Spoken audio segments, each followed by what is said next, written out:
Hi everyone, I'm Grace and I'm with my sous chef Erin and we are going to be baking on today's episode.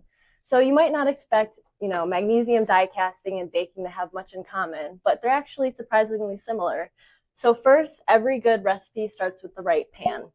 In die casting, that pan is the mold, also called the die, and the die gives the final product its exact shape, just like the baking pan shapes a cake. And then next comes the ingredients.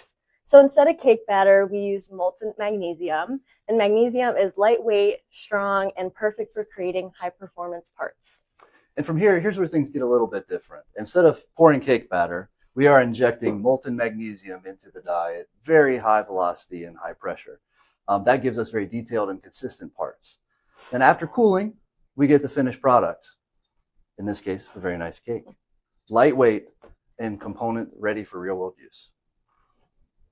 So next time you think about die casting, just think baking, only with magnesium and a lot more engineering.